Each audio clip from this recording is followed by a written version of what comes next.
So if you are looking for an inspiration for a new Medieval 2 Total War campaign and you're looking for a strong faction to play, or you are just simply curious because of the title of the video, then I'm glad to tell you that this will be exactly video for you.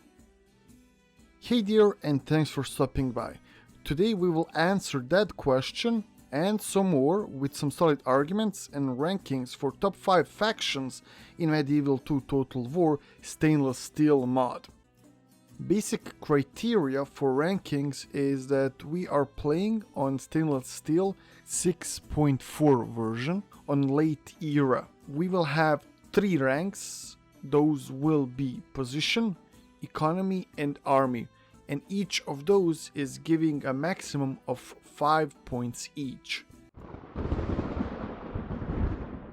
So we are opening the list with the Fatimids on number 5. Fatimids have a pretty interesting and a good position for starters. They are starting in the Middle East and they have a pretty easy path of expanding in Levant and uniting their home region. They also can go and they can colonize the North Africa, or they can try to push into a rich area of Italy. However, the bad part of their position is that they can be an easy target of crusades if they push way too fast and way too early into Levant, or even randomly by the Pope. Regarding the neighbors, they don't have any strong neighbors early on which they should worry about. However, if you leave Seljuk Turks for a long period of time and they grow, they can be a problem for you later on. The strongest part of Fatimid as a faction is actually their economy, which is the next thing which we are going to discuss. So Fatimid start with a lot of connected big cities with ports, which is really boosting their economy, and they have a really high income at the start of the game. They have a good trade and they have a good potential to boost up that trade once they unite the whole home region of the Levant, and they can make a huge trading network if they push furthermore into Italy and into Northern Africa. Regarding the resources, they are rich in some exotic resources which can provide them with some additional income later on if they manage to stack that. To finish it all up with the Fatimids on this list, we will finish with a huge oscillation where we had a really decent position, a great economy. However, with the army, they are on pathetic levels. They don't have any uniqueness to their armies, and they have a really low tier army. They cannot in any shape or form compete with late game armies of Western Europes or even of Seljuk Turks. They have a really generic Muslim country armies which are lacking any heavy infantry or heavy units late game. On a number 4 on my list is England. English have the most unique position in any Total War game and in real life, to be fair. So we have an island nation with great potential of making that island and dominating the whole British Isles, making it into a huge fortress and a huge economic zone for themselves.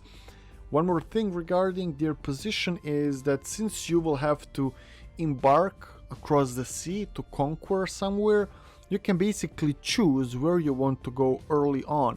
Do you want to go to do early crusades? Do you want to go and retake old duchies of Normandy and Gascony on mainland? Or do you maybe preemptively want to go and attack the Danes? It will be up to you. You do have strong neighbors, so you have French and you have Danes, which you will most definitely encounter in your game. Following up on their position for the England, you have a big and rich cities at the beginning, and you can do a really fast development of them and really boosting up that economy even further. one good part of all of the cities in British Isles is that all cities and forts have ports. Oh, it even rhymes. That's how good it is. So basically, you can create a big trading network in your home region really early on, and basically with all of your home region settlements. You don't have, though, any resources, anything exotic. You have just the general resources. But again, that is not a really big problem, as you want your merchants to go somewhere else far away from your capital to boost up that trade income. If you are to embark from your most unique position and from your fast developing and big economy, you need an army.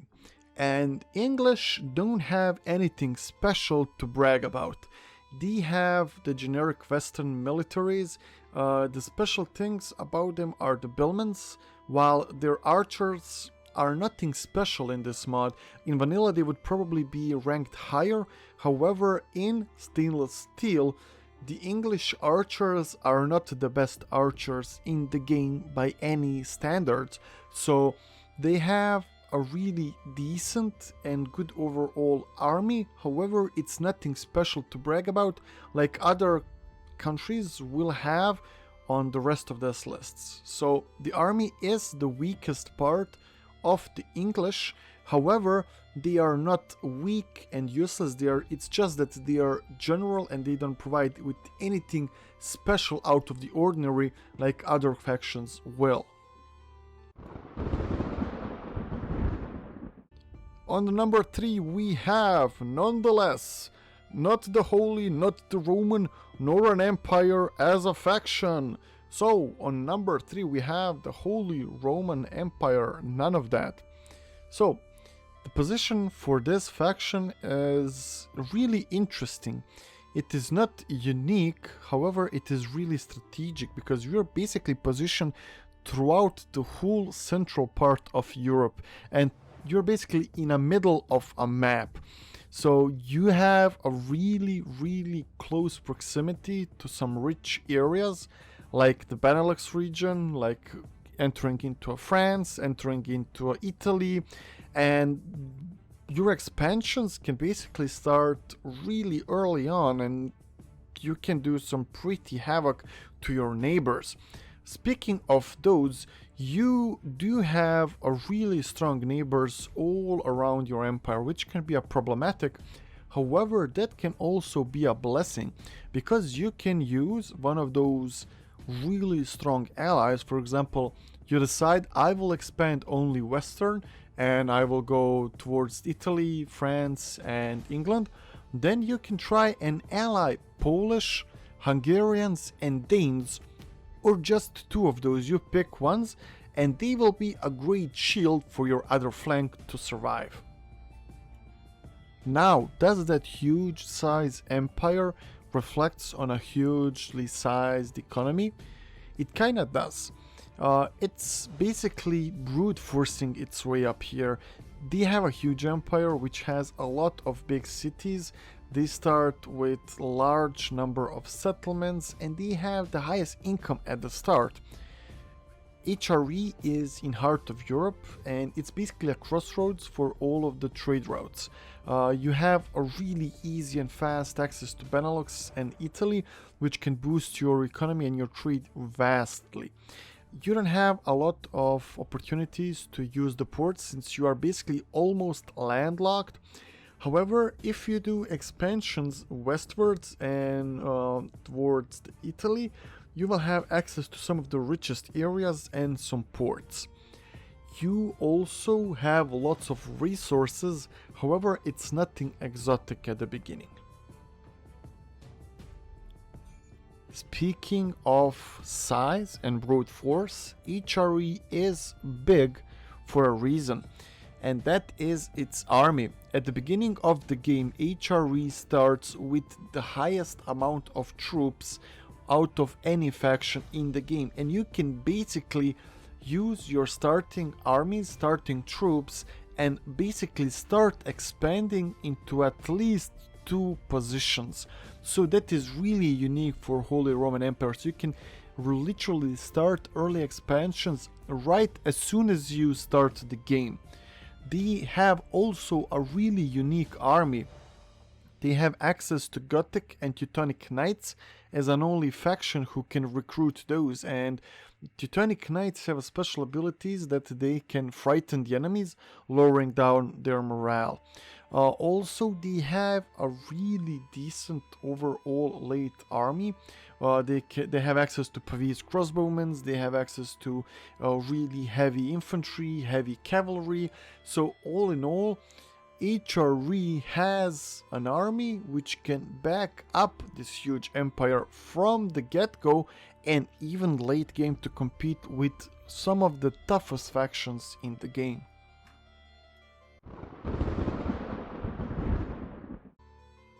On number 2 on our list might be controversial, but it is Seljuk Turks. They have one of the most unique armies and positions in the game. Their starting position is really strategic.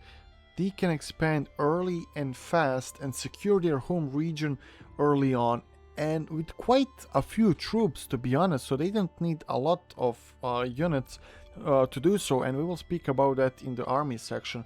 However, it's quite important to make that right now, since we are speaking about the early expansions. So they can expand and secure the rich, big, old Byzantine cities which have been ruined after Fourth Crusade. They can go and expand early and fast into a Middle East and basically claiming that Levant and go into an Egypt and secure that huge trading network. And also after that, it is easy for them just to go and cross the sea into an Italy. So they are really built to counter their enemies. As we mentioned during the position section of this video, where we said that they can expand early and fast, economy-wise, that is actually one of the only ways you can play this faction to be really successful from the beginning.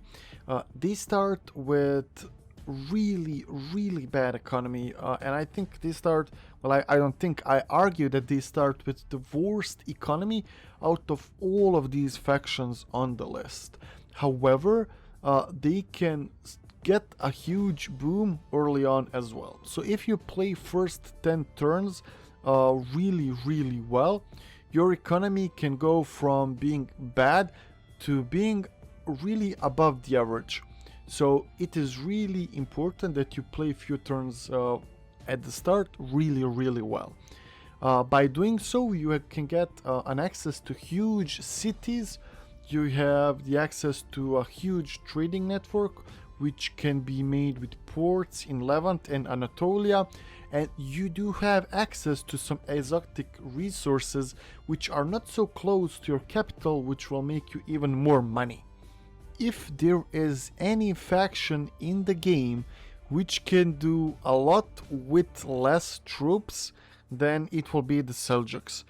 In my opinion, they have the uniquest army roster which you can play in this game, with mounted archers, some really strong archers, and some Janissary infantry. They have almost generic Muslim armies. However, they do have heavy troops which can compensate to the lack of armor which other Muslim armies have. They still can't compete when it comes to armor and the heaviness of Western countries. However, what they lack in armor, they really compensate well with the mobility and with the attack and with the lightning speed which they can do. So they're mounted archers. Basically, with 3 of those units, you can win 3 times the size of their troops. So really good players with Seljuks can do miracles. And on the number 1, we have the noble and chivalrous country of France. France, in my opinion, is the strongest faction in Medieval 2 Total War Stainless Steel, and I would argue in Vanilla as well. They have a really strategic start in the middle of Europe, which is basically the center of everything which is happening in this game. They are close and in some parts inside some of the richest areas of the map, and they can expand really fast and early into the most richest areas in the game and basically get all of the goods and all of the money. They do have lots of strong neighbors, however, they can play the same diplomacy like the Holy Roman Empire will, where they will basically an ally one of those strong neighbors and make them their shield, which will guard their flank. However, there is one important thing which we need to note.